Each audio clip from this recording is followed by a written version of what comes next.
కీలకమైన మంత్రి వైసీపీ ప్రతిపక్షంలో ఉండగా పబ్లిక్ అకౌంట్స్ కమిటీ చైర్మన్ గా పనిచేశారు. ఈ ఎన్నికల్లో మూడోసారి పోటీ చేస్తున్నారు. మంత్రి పీఏసీ చైర్మన్ గా బాధ్యతలు నిర్వహించి లెక్కల్లో ఆరుతేరిన నేతగా గుర్తింపు పొందారు. కానీ తన నామినేషన్ పత్రంలో ఆస్తుల వివరాలను సక్రమంగా పొందుపరచలేదు. దీనిపై టీడీపీ అభ్యంతరం వ్యక్తం చేయడంతో కంగుతిన్నారు. ఆర్ఓ నోటీసులు ఇవ్వడంతో ఒత్తిడి తెచ్చి నామినేషన్ను ఆమోదించుకున్నారనే విమర్శలు వస్తున్నాయి. దీనిపై న్యాయ పోరాటం చేయాలని టీడీపీ లీగల్ సెల్ నిర్ణయించింది. ఇంతకీ ఎవరా మంత్రి, ఏ జిల్లా, ఏ నియోజకవర్గం? రిటర్నింగ్ ఆఫీసర్ కార్యాలయం దగ్గర వైసీపీ హైడ్రామా ఎందుకు నడిచింది?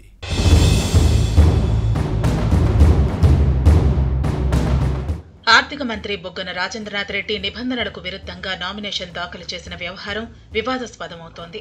ఎన్నికల నిబంధనల ప్రకారం ఫామ్ 26లోని అన్ని కాలమ్స్ పూర్తి చేయకపోయినా, సమాచారాన్ని ఇవ్వకపోయినా అలాంటివి నామినేషన్ తిరస్కరణకు గురవుతాయి. బుగ్గన నామినేషన్లో ఈ కాలంలో నింపాల్సిన సమాచారం అరకొరగానే ఉందని గుర్తించారు. ఇది వివాదాస్పదం కావడంతో రిటర్నింగ్ ఆఫీసర్పై ఒత్తిడి తెచ్చి ఆమోదించుకున్నారనే విమర్శలు ఉన్నాయి. దీనిపై న్యాయ పోరాటానికి టీడీపీ లీగల్ సెల్ సిద్ధమవుతోంది. నంద్యాల జిల్లా డోన్ అసెంబ్లీ స్థానానికి వైసీపీ ఎమ్మెల్యే అభ్యర్థిగా ఆర్థిక మంత్రి బుగ్గన రాజేంద్రనాథ్ రెడ్డి ఈ నెల 22న నామినేషన్ను దాఖలు చేశారు. 26న పరిశీలన జరిగింది.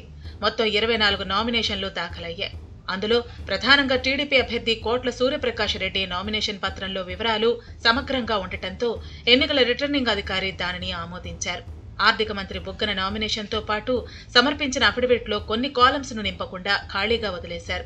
ఇది నిబంధనలకు విరుద్ధమని సైకిల్ పార్టీ అభ్యర్థి కోట్ల సూర్యప్రకాష్ రెడ్డి తరపు న్యాయవాదులు అభ్యంతరం వ్యక్తం చేశారు. బుగ్గన ప్రధాన అఫిడవిట్లో ఆస్తుల విలువ రాశారు, కానీ వాటి సమగ్ర వివరాలను ప్రస్తావించలేదు.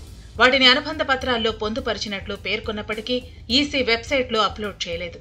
ప్రభుత్వానికి ఎలాంటి బకాయిలు లేవని ప్రస్తావించారే తప్ప ఆ సాక్ష్యాలను ఆర్ఓకు సమర్పించారా లేదా అన్న అంశం స్పష్టత లేదు.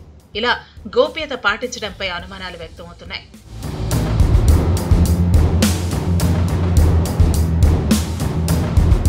నామినేషన్ల పరిశీలన సందర్భంగా కోట్ల సూర్యప్రకాష్ రెడ్డి తరపు న్యాయవాదులు భాస్కర్ రెడ్డి, శ్రీనివాస్ పట్టు ఈ లోపాలను ఆర్ఓ మహేశ్వర్ రెడ్డి దగ్గర లేవనెత్తారు. నామినేషన్ తిరస్కరించేందుకు బలమైన కారణాలున్నాయని వాదించారు. జిల్లా ఎన్నికల అధికారికి సమాచారం ఇచ్చి తగిన నిర్ణయం తీసుకుంటానని ఎన్నికల రిటర్నింగ్ అధికారి బుగ్గన నామినేషన్ను తొలుత పెండింగ్లో పెట్టారు. సాయంత్రం 5 గంటల్లోపు సమాధానం ఇవ్వాలని మంత్రి తరపు న్యాయవాదులకు ఆర్ఓ నోటీసులు జారీ చేశారు. దీంతో డోన్లో హైడ్రామా నడిచింది.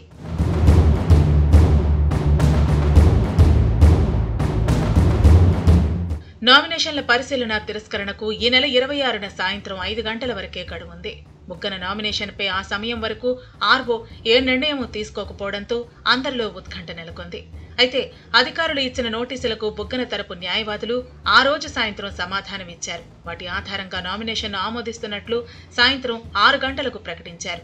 అప్పటికి ఆస్తుల వివరాలతో కూడిన అనుబంధ పత్రాలను ఈసీ వెబ్సైట్లో అప్లోడ్ చేయలేదని కోట్ల తరపు న్యాయవాదులు అభ్యంతరం వ్యక్తం చేశారు. అధికారులు అసంబద్ధ కారణాలతో సమర్థించుకోవటాన్ని టీడీపీ అభ్యర్థి తప్పుపట్టారు.